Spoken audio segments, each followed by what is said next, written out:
முழுக்க முழுக்க உண்மைக்கு மாறான குற்றச்சாட்டு. அவருடைய தாய், அவருடைய மனைவி, அவருடைய உறவுகள், அங்கே இருக்கிற சட்டப்பேரவை தொகுதியினுடைய உறுப்பினர் விடிய காலம்பர வரையில் அதற்கான போராட்ட களத்தில் இருக்கார். இவர்கள் எல்லாம் இது முழுக்க முழுக்க திட்டமிட்டு ஜோடிக்கப்பட்ட உண்மைக்கு மாறான பொய்யான செய்தி என்பதை ஆயிரக்கணக்கான மக்கள் கூடி அங்கு தெரிவித்திருக்கிறார்கள். அந்த தொகுதியினுடைய சட்டப்பேரவை உறுப்பினர் அந்த மக்களோடு போராட்ட களத்தில் மக்கள் பக்கம் இருக்கிற நியாயத்தை உணர்ந்து போராட்ட களத்தில் நின்றிருக்கிறார். ஆக தயவு செய்து தமிழ்நாட்டு ஊடகங்களை நான் வேண்டி கேட்டுக்கொள்வது, மான் வேட்டைக்கு போனார்கள், துப்பாக்கி வைத்திருந்தார்கள், அதனால் கர்நாடகா வனத்துறை சுட்டது என்று அவர்கள் கொடுக்கின்ற அந்த செய்தியை தயவு செய்து தமிழர்களாக பிறந்த தமிழ்நாட்டில் ஊடகம் நடத்துகிற பத்திரிகை நடத்துகிற நீங்கள் வெளியிட வேண்டாம் என்பது உங்களை நான் கைகூப்பி கேட்டுக்கொள்கிறேன். ஒரு தொலைக்காட்சி கூட விட்டுருந்துச்சு, மான் வேட்டைக்கு சென்ற தமிழர்கள் சுட்டுக் கொல்லப்பட்டார்கள். செம்மர கூலி வேலை போனால் அவன் செம்மரம் கடத்த போனான். செம்மரம் கடத்துற விஷயத்தில் உங்களுக்கு தெரியும். அங்கே இருக்கிற மந்திரி, அதிகாரிகள், காவல்துறை, வருவாய்த்துறை, வனத்துறை எல்லாருக்கும் அதில் பங்கு இருக்குது. அவன் எவனாச்சும் செத்துருக்கிறானா?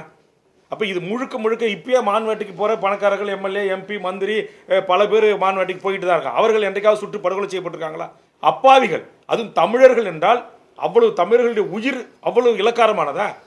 அப்படியே அதாவதுங்க, அப்படியே அவர்கள் துப்பாக்கி வைத்து கொண்டு மான்வேட்டைக்கு போனதாகவே வைத்துக் கொள்ளலாம். அவங்கள மானை விட இவங்களுடைய உயிர் மலிவானதா? அவங்கள விரட்டி பிடிக்கலாம், கைது செய்யலாமே தவிர மான் வேட்டைக்கு போனார் என்று ஊகித்து கொண்டு ஒரு குற்றம் சுமத்தி அப்போ அது வேறு ஏதோ அவங்க மனசுக்குள்ள ஆன்டி தமிழ் அந்த உணர்வில் தான் அது நடந்திருக்க தவிர அவர் மானை விட இப்போ மனசு உயிர், தமிழனுடைய உயிர் மலிவாக போயிடுச்சுன்னு தான் தெரியுது. அவங்கள விரட்டலாம், காலுக்கீழே சுடலாம், ஒருத்தரை பண்ணலாம், 3 பேர் எப்படி சுடுறது? 3 பேர் மார்பல சுட்டு படுகொலை செய்யும். அது எப்படி சரியா இருக்க முடியும்? படுகொலை அது எப்படி சரியா இருக்க முடியும்? கர்நாடக வனத்துறை இது செய்தது திட்டமிட்ட படுகொலை. நாங்கள் குற்றம் சாட்டுறோம். சரி, அடுத்து தான் தம்பி. ஆகஸ்ட் 14ஆம் தேதி நடக்குது. இருந்தாலும் 2 நாள் ஆயிடுச்சு. இதை பற்றின விவரங்கள் பெருசாக விவாதிக்கப்படாமல் இருக்கு. தமிழக அரசும் இதை பற்றி பேசாமல் இருக்காங்க. தமிழக அரசுக்கு உங்களுடைய கோரிக்கை? தமிழக அரசினுடைய கோரிக்கை தான் நான் சொல்கிறேன். முதலமைச்சர் அவர்கள் உடனடியாக வாய் திறக்கணும். உடனடியாக அந்த குடும்பத்துக்கு 2 கோடி ரூபாய் இழப்பீடும், இவர்களை கொலை செய்த அந்த வனத்துறையை சேர்ந்தவர்கள் மீது கொலை வழக்கு பதிவு செய்வதற்கு தமிழ்நாடு முதலமைச்சர் அவர்கள் உடனடியாக வாய் திறந்து அறிவிப்பு செய்ய வேண்டும். ஒரு இதுக்கு உதாரணம் சொல்கிறேங்க. கடந்த சில மாதங்களுக்கு, வருடங்களுக்கு முன்பு வங்கி கொள்ளையர்களை இங்கே நான் விசிட் பண்ணேன்.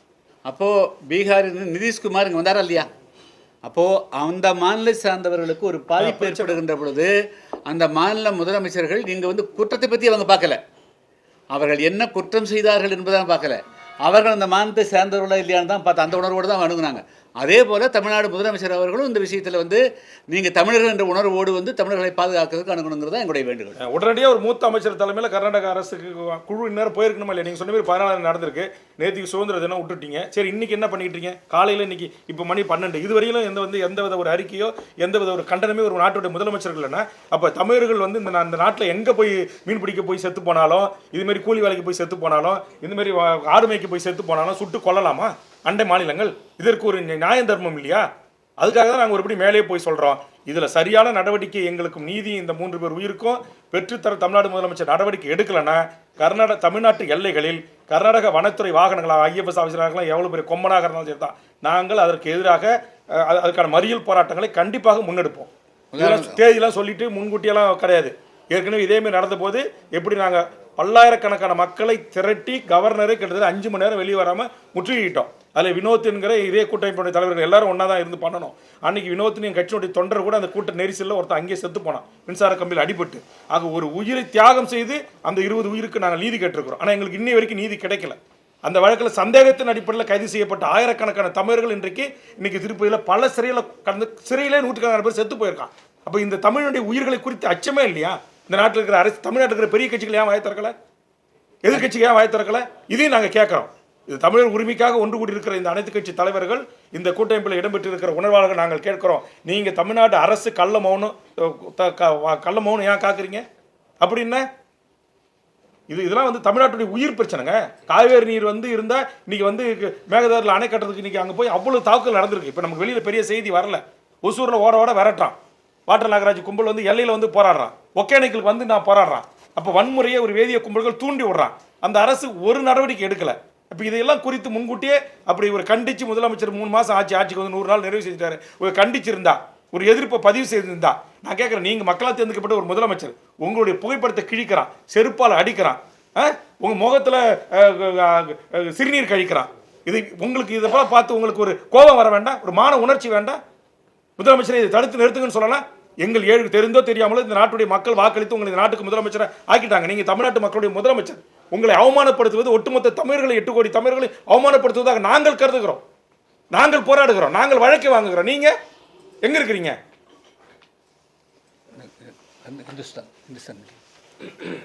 இது தமிழ்நாட்டுக்கு வெளியே இப்போ நம்ம ஆட்சி இப்படி வந்துருக்கோம். நீங்க சொல்லுங்க. தம்பி வாங்க, தம்பி வாங்க, தம்பி வாங்க.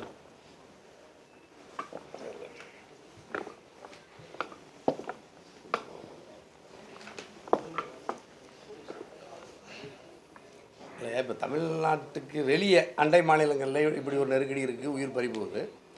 தமிழ்நாட்டுக்குள்ள போதை புழக்க கலாச்சாரம் மிக வேகமாக பரவி இருக்குது. அது இந்த புதிய ஆட்சி தாவேக்கா ஜோசப் விஜய் ஆட்சிக்கு வந்தால் உடனடியாக நான் கட்டுப்படுத்திடுவேன் அப்படின்னு கடுமையாக தேர்தல் பரப்புரையிலெல்லாம் ஏற்கனவே முந்தைய ஆட்சி மேலே குற்றச்சாட்டு சொன்னார். இப்போ ஆட்சிக்கு வந்து 100 நாட்கள் ஆகுது. ஆனால் இன்றைக்கி கூடுதலாக இதுவரைக்கும் இல்லாத அளவுக்கு புழக்கம் மேலோங்கி, குறிப்பாக பள்ளிகளில் கன்னியாகுமரி மாவட்டத்தில் பெண் குழந்தைகள் வகுப்பறையில், அரசு பள்ளியில் பெண் குழந்தைகள் மது அருந்துறதை பார்க்குறோம். எவ்வளோ பெரிய சமூக சீரழிவது தாய் தமிழ் சமூகத்தில். பள்ளி கல்லூரிகளில் ஒழுக்கமும் நீதியும் முதன்மையாக கற்பிக்க வேண்டிய இடத்துலையே மது அங்கே எவ்வளோ தாராளமாக கிடைக்கிறது மிக ஆச்சரியமாக வியப்பாக இருக்குது. இது வரைக்கும் நம்ம தமிழ்நாட்டு சமூக அரசியல் சூழலில் இல்லாத ஒன்று.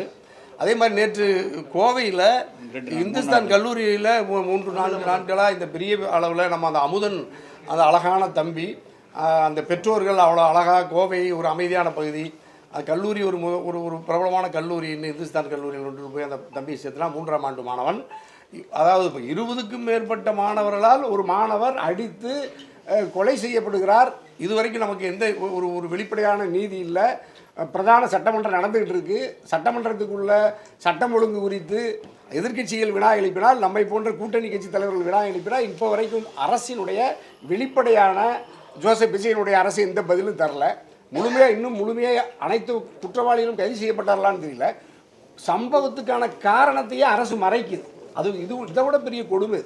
சம்பவத்தினுடைய காரணம் இப்போ என்ன, நீங்கள் அங்கே போதை பொருட்கள் அங்கே புழக்கத்தில் இருந்துச்சு, அமுதன் தம்பி தான் அதை வந்து கல்லூரி நிர்வாகத்திடம் அல்லது காவல்துறைக்கு சொன்னார், அதை குறித்து விசாரணை நடந்ததாகவும் நம்ம கேள்விப்படுறோம். ஆனால் அதையெல்லாம், அதாவது அந்த செய்தியை நிர்வாகத்துக்கு சொன்னதுக்காக, காவல்துறைக்கு சொன்னதுக்காக அந்த தம்பி அடித்து கொலை செய்யப்பட்டிருக்கார் என்றால் அது இன்னைக்கு அது மேலே அங்கே பெரிய அளவில் நீதி இல்லை. அது மிக சாதாரணமாக பள்ளி கல்வி அமைச்சர்கள் சட்டமன்றத்துக்குள்ளேயே அது சாதாரண ஒரு குழு மோதல் என்று சொல்லி கடந்து போகிறத பார்க்குறோம். அந்த நிர்வாகமும் அதை முழுமையாக வெளிப்படையாக சொல்லாத பார்க்குறோம். அது மிக வன்மையாக நாங்கள் அனைத்து கட்சி கூட்டமைப்பு அதை வன்மையாக கண்டிக்குது. அதே மாதிரி இப்போ திருவொற்றியூரில் 2 நாட்களில் நேற்று வகுப்பறையில் தனுஷ் வந்து அதுவும் கஞ்சா போதைப் பொருட்களில் 30 பேர் கொண்ட கும்பலால் அடித்து கொலை செய்யப்பட்டு இன்றைக்கி பெற்றோர்கள் கதறதை பார்க்குறோம். அப்போ பள்ளியில் கல்லூரிகளே போதை சந்தைகளாக கேந்திரங்களாக மாறுவது, அதை விநியோக மையமாக மாற்றுகிற அளவுக்கு ஒரு சமூகம் சீரழிந்திருக்கிறது. அதை இந்த ஜோசப் விஜய் அரசு வேடிக்கை பார்க்கிறது, கட்டுப்படுத்தலை. ஆனால் இதை எப்படி நம்ம கட்டுப்படுத்தி இந்த சமூகத்தை நல்வழிப்படுத்தி ஒழுங்குபடுத்துறது? அப்போ நம்ம ஒரு முதல் தலைமை பட்டதாரிகளாக அந்த பெற்றோர்கள் பட்டியலின சமூகத்தை சார்ந்தவங்க எவ்வளோ சிரமப்பட்டு அந்த பெற்றோர்கள் கதறி அழுகிறத நம்ம கண்ணீரோடு பார்க்குறோம். எப்படி நம்பி பள்ளிக்கு பெண் பிள்ளைகளை அனுப்புனா அது மதுவுக்கு இரையாகி கிடக்கு, ஆண் பிள்ளைகளை அனுப்புனா நீங்கள் அதுகளும் உயிருக்கே ஆபத்து, உயிர் அச்சம் இருக்குது. இதையெல்லாம் சட்டமன்றம் நடந்துகிட்டு இருக்கிற பொழுதே நடக்குது. இதெல்லாம் என்ன சட்டம் ஒழுங்கு இந்த தமிழ்நாடு அரசு காவல்துறை பராமரிக்குது? ஆகவே இந்த அனைத்து கட்சி கூட்டத்தில் எங்களுடைய கூட்டமைப்பு சார்பாக மிக வன்மையாக தமிழக வெற்றி கழகத்தினுடைய அரசை, ஜோசப் விஜய் அரசை இரும்பு கரம் கொண்டு போதையை கட்டுப்படுத்துறதுல உங்களுக்கு என்ன சிரமம்? தேர்தலுக்கு முன்பு எப்படியெல்லாம் வீரவசனம் பேசுகிறது ஜோசப் விஜய், தேர்தல் கடந்து 100 ஆண்டுகள் முதலமைச்சரானவர் 100 நாள் ஆயிடுச்சு. சம்பவம் தொடர்ந்து பள்ளியில் மாணவர்கள் படுகொலை செய்யப்படுகிற அளவுக்கு சட்டம் ஒழுங்கு சீரழிந்து கிடக்கிறது. பெண் பிள்ளைகளை பாதுகாப்பு இல்லை.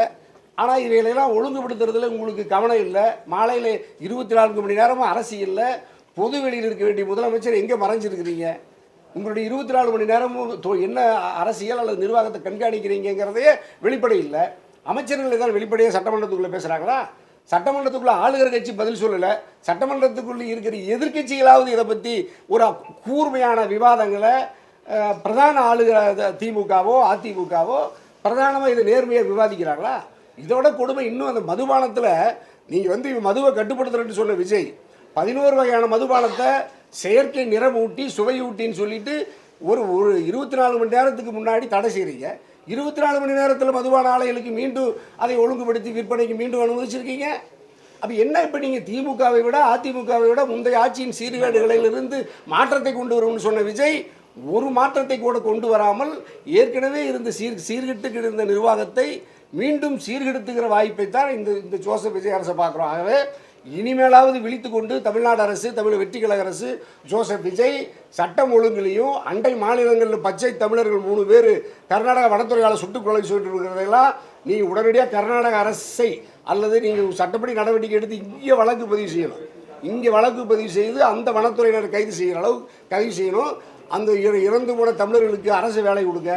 உங்கள் கட்சிக்கு மாநாட்டுக்கு வந்து கூட்டத்துக்கு வந்து நெரிசல் இருந்தால் அரசு வேலை உச்சநீதிமன்றத்து வரைக்கும் போய் உறுதி செய்றீங்க. ஒரு 20 லட்ச ரூபா பணம் கொடுத்துருந்தீங்கல்ல. இந்த 3 தமிழர்களுக்கு உடனடியாக அரசு குடும்பத்தினுடைய அரசு வேலை கொடுக்கணும். தமிழ்நாடு அரசு கர்நாடக அரசுக்கிட்ட இழப்பீட்டை வாங்கி இழப்பீடு கொடுக்கணும். அதே மாதிரி இந்த கல்லூரி போதை பழக்கத்தில் இன்றைக்கி தனுசும் அமுதனும் இறந்துருக்காங்க. அந்த குடும்பத்துக்கு அரசு வேலை தரணும், 1 கோடி ரூபா இழப்பீடு தரணும். அது நீங்கள் கல்லூரி நிர்வாகத்திலும் அரசு கொடுக்குமான்னு தெரியும். யாராவது ஒருத்தர் கட்டாயமாக அதில் கொடுக்கணும். இவைகளெல்லாம் குறித்து தமிழ்நாட்டை ஆளுகிற கட்சியும் பிரதான எதிர்க்கட்சிகளும் மக்களின் மீது அக்கறை இல்லாமல் இருக்கலாம். 8 கோடி தமிழர்களை உயிருக்கு உயிராக நேசிக்கிற இயக்கங்கள் தான் நாங்கள். 24 மணி நேரமும் பதவிகளையோ அல்லது எந்த தடித்த அரசியல் ஆதாயத்தை எதிர்பார்க்காத மக்களோடு மக்களாக இருந்து 24 மணி நேரமும் இயங்குகிற தலைவர் பெருமக்கள் தான் நாங்கள். பல்வேறு மக்களுக்காக போராடி பல்வேறு வழக்குகளை சந்தித்து சிறைக்கு போன தலைவர்கள் நாங்கள். இப்போ ஆட்சியில் இருக்கிறவங்களும் எதிர்க்கட்சிகளும் ஒரு வழக்கு ஒரு நாள் சிறைக்கு போகாதவங்க. இவர்களிடம் எப்படி நம்மகிட்ட நீதி கிடைக்குங்கிற அச்சம் தமிழ்நாட்டு மக்களிடம் இருக்கிறது. ஆகவே தமிழ்நாட்டினுடைய தாய் தமிழ் உறவுகள் 8 கோடி பேர் எங்களுடைய அனைத்து கட்சி இந்த மக்களுக்காக போராடுகிற அனைத்து கட்சி கூட்டமைப்பை மிக வலிமையாக ஆதரிக்கிறார்கள். எதிர்காலத்தில் இது போன்ற கல்லூரி மாணவர்கள் போதை பழக்கத்துக்கு இரையாவதை தடுக்காத தமிழக அரசையும், அதே மாதிரி கர்நாடகாவில் இந்த பாதிக்கப்பட்டு உயிரிழந்த 3 தமிழர்களுக்கு நீதியும் சட்டப்படி குற்றவாளிகள் தண்டிக்கப்படுவதையும், மாஞ்சோலை அதே மாதிரி மேகமலையில் ஒரே ஒரு மனிதனுக்கு கூட வாழ்விடத்தை சிதைப்பதற்கு உச்சநீதிமன்றம் அல்லது அதனுடைய பரிந்துரைத்த கமிட்டியோ மத்திய அரசோ மாநில அரசோ காவல்துறையோ அல்லது துணை இராணுவமோ ஒரே ஒரு மனிதனை கூட அவருடைய வாழ்விடத்திலிருந்து அந்த வாழ்வாதார பகுதியிலிருந்து வெளியேற்றக்கூடாது என்று நாங்கள் எடுக்கிற போராட்டம். காவேரி மேகதாது அணை கட்டக்கூடாது. இந்த போராட்டத்தில் நாங்கள் முன்னெடுத்திருக்கோம். நாங்கள் எடுத்த எந்த போராட்டமும் இதுவரை தோற்றதில்லை. ஜல்லிக்கட்டை நாங்கள் தான் போராட்டம் எடுத்தோம். IPL கிரிக்கெட் போட்டியை நாங்கள் தான் நிறுத்தினோம். பல்வேறு போராட்டங்கள் அப்படி எத்தனையோ போராட்டங்கள் வென்ற இயக்கங்கள் நாங்கள். ஆகவே இந்த முன்னணி நாங்கள் எடுத்திருக்கிற இந்த பிரச்சனைகள்லையும் கட்டாயமாக நாங்கள் வெற்றி பெறுவோம். 8 கோடி தமிழ்நாட்டு மக்களின் உணர்வுகளை பிரதிபலிப்போம்.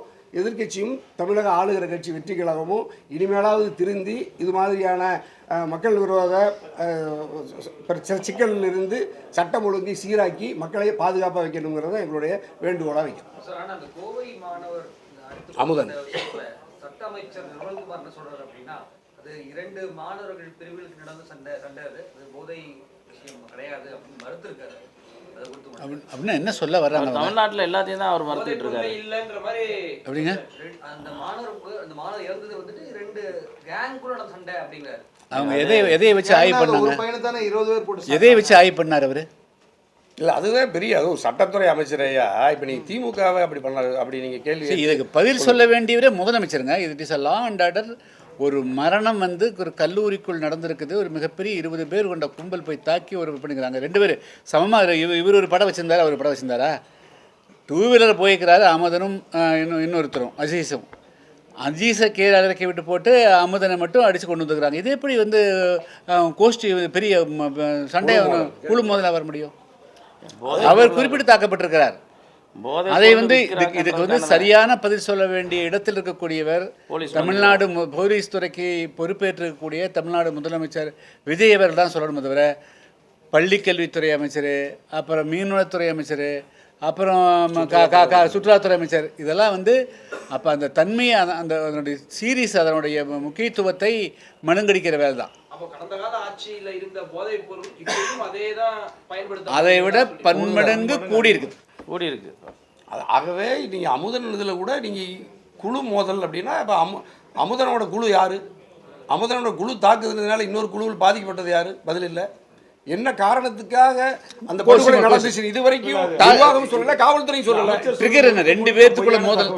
ஏன்னா இது மாதிரி அங்கே கஞ்சா விநியோகம் நடந்துகிட்டு இருக்கு அப்படின்றது இவன் வந்து இவனுக்கு தெரிஞ்சு இதை வந்து கல்லூரி நிர்வாகம் கூட்டு இவனை விசாரிச்சு இவன் கல்லூரி நிர்வாகத்துக்கு ஸ்டேட்மெண்ட் கொடுத்துருக்கான். காவல்துறைக்கு அந்த தகவல் சொல்லப்பட்டிருக்கு, காவல்துறையும் கூட்டு விசாரிச்சிருக்கு.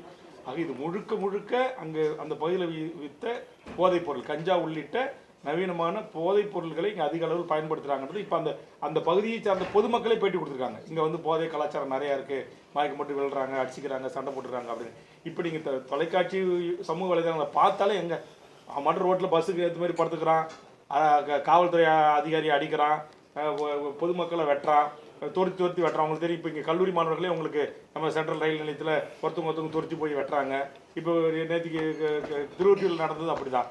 ஆக மிகப்பெரிய ஒரு போதை மாபியாக்கள் போதை கலாச்சாரம் இன்னைக்கு தமிழ்நாட்டில் எந்த ஆட்சி காலத்தில் இல்லாத வண்ணம் இங்கே வந்து கொடிகட்டி பறக்கிறது. அதனுடைய வெளிப்பாடு தான் இன்னைக்கு மனித உயிர்கள் இன்னைக்கு மலிவற்றதாக மாறி இருக்கிறது. அதனால் கண்டிப்பாக இதுக்கு பொறுப்பான முதலமைச்சர் கண்டிப்பாக அவர் இது மீது கடுமையான நடவடிக்கை எடுக்கணும். இதுக்கு ஒரு பதிலை முதலமைச்சர் தான் சொல்லணும். ராஜ்மோகன் சொல்கிறதையோ சம்மந்தப்பட்ட நிர்மல்குமாருக்கோ அது பொறுப்பு இல்லை. அந்த இன்டெலிஜென்ஸ் ரிப்போர்ட் உள்ள சட்ட ஒழுங்கு எல்லண்டோவை மெயின்டைன் பண்ணுற இந்த நாட்டுடைய முதலமைச்சர் தான் இதற்குரிய பதிலை சொல்லணும். நன்றி. Okay, thank you. ஒரு கேள்வி. கர்நாடகா தமிழ்நாட்டுக்கு எதிராக மேகதான காட்டுறாங்க, தமிழர்கள் எதிர்த்து போராடுறாங்க. இப்போ கர்நாடகாவில் 3 பேர் சுட்டு கொண்டு இருக்காங்கல்ல, இந்த வன்மத்தை வச்சு கூட செய்ய வாய்ப்பு இருக்குங்க? அந்த மாதிரி இல்லை இருக்கும். இவங்க வந்து மேகதாட்டு அருகில் தான் இது நடந்திருக்கு. அதனால மேகதாட்டு அருகே யாராவது வந்தாங்களா தமிழர்கள் அப்படின்ற அடிப்படையில் கூட ஒரு அச்சத்தை உருவாக்குறதுக்காகவே கூட இந்த திட்டமிட்ட இந்த படுகொலையாக கூட இது இருக்கலாம். அதனால கர்நாடகா செய்யறது மேகதாட்டிலையும் அநியாய அக்கிரமம், நமக்கு உச்சநீதிமன்றம் காவிரி நதியாரம் சொல்லி தண்ணீரை திறந்து விடுறது அநியாய அக்கிரமம். இந்த மாதிரி பேருந்துகளை கொளுத்துறது, தமிழர்களை அடிக்கிறது, வீடுகளை தீக்கரையாக்குறது, உச்சநீதிமன்றம் கடந்த காலங்களில் பாதிக்கப்பட்ட மக்களுக்கு வழங்கிய நிதியை தர மறுக்கிறது, இது முழுக்க முழுக்க ஒரு இன வெறியுடன் தமிழர்களை கர்நாடக அரசு கையாளுகிறது. இனியும் நாங்கள் பொறுக்க முடியாது. இதற்கான ஒரு கவுண்டர், இதற்கான ஒரு எதிர்வினையை தமிழ் சமூகம் மாற்றும். தமிழ்நாட்டில் இருக்கிற ஒத்த கருத்துள்ள அரசியல் கட்சிகள் அமைப்புகளை அணிதிரட்டி விரைவில் இதற்கான தக்க பாடத்தை நாங்கள் கர்நாடகத்துக்கு பூட்டுவோம். இனியும் பொறுப்பதற்கு இல்லை. எத்தனை உயிர்கள் நாங்கள் பலி கொடுப்பது சொல்லுங்க? தமிழ்னா செத்துக்கிட்டே தான் இருக்கணுமா? எங்கள் வீடுகள் என்ன எழுவிடா தான் இருக்கணுமா? அப்போ இதுக்கு ஒரு முடிவை நாங்கள் கட்டுவோம். 91லிங்க அப்போ இதே மாதிரி காவிரி பிரச்சனை வந்தபோது மாண்டியா மாவட்டத்தில் ஆயிரக்கணக்கான தமிழர்கள் தமிழ்நாட்டிலிருந்து போய் பல வருஷங்களாக அங்கே கரும்பு விவசாயம் பண்ணுறாங்க. அத்தனை குடும்பங்களையும் அடித்து விரட்டினாங்க. அவங்க வீட்டில் வரும்போது துணிமணியும் கூட ஒன்று கட்டின துணியோடு தான் வெளியே வந்தாங்க. ஸோ எல்லா காலகட்டங்களிலும் இந்த காவிரி பிரச்சனையை வச்சு தமிழர்களுக்கு எதிரான சிந்தனை கர்நாடகத்தில் அப்படியே நெருப்பு எப்பப்பெல்லாம் தேவைப்படுதோ அவங்க தமிழர்களை குறி வச்சு தாக்குறாங்க. அதனால் சிறு சிறு சந்தர்ப்பம் கிடைத்தாலும் கூட அது இது காவிரி மனசில் வச்சு ஆன்டி தமிழ் மக்கள் தமிழக மக்களுக்கு எதிராக நடக்கக்கூடிய செயல்கள் தான். அதனால் இந்த பிரச்சனையிலையும் அந்த காவிரி அவர்களை மனசில் வச்சு செயல்படணும்னு சொல்ல முடியாது. இல்லை முக்கியமாக நெல்லையில் நடக்கக்கூடிய போராட்டம், மாஞ்சோலை தேயிலை தோட்ட தொழிலாளருடைய பிரச்சனையும் மேகமலை இருக்கக்கூடிய 2 இந்த பிரச்சனைங்க கர்நாடகத்துக்கு வந்தோம்னா இது ஒரு இன்ட்ரெஸ்டிங் பிரச்சனை இருக்கு. ஏற்கனவே நாங்கள் திடீர் தான் நாங்கள் தமிழ் வாழ்வுரிமை கூட்டமைப்பு உங்களுக்கு தெரியும், பெரிய பேருந்துகளை பிடிச்சி கன்னட அமைப்புகள் அலுவலகங்கள்லாம் முற்றுகிட்டோம். அந்த மாதிரி இது அரசுக்கு ஒரு சவுக்கடி கொடுக்கறதுக்கு நாங்கள் தலைவர்கள் பேசி திடீர்னு அந்தந்த கட்சி தொண்டர்கள் அந்தந்த எல்லைகளில் இதற்கான எதிர்வினை ஆற்றுவோம். இதில் சரியான நடவடிக்கை எடுக்கணும். அங்கே போராட்ட குழு, விவசாயிகள், பாதிக்கப்பட்ட குடும்பங்கள் சொல்லியிருக்காங்க. அவங்க கோரிக்கைகள் ஏற்கப்பட்டு அந்த குடும்பத்துக்கு நீதி வழங்கப்பட்டு அந்த குடும்பத்தில் ஒருவருக்கு கர்நாடக அரசு வேலை கொடுத்து அந்த பாதிப்புக்கான 2 கோடி ரூபாயை வழங்கி திருநாட்டு கொலை வழக்கில் அந்த ஃபாரஸ்ட்டை கைது செய்யணும். அப்படி இல்லை என்றால் பல வீரப்பெண்கள் உருவாவாங்க. இது காலத்தின் கட்டாயம். இனிமேல் பொறுக்க முடியாது. ஓகே, தேங்க்யூங்க. நன்றி. தேங்க்யூ.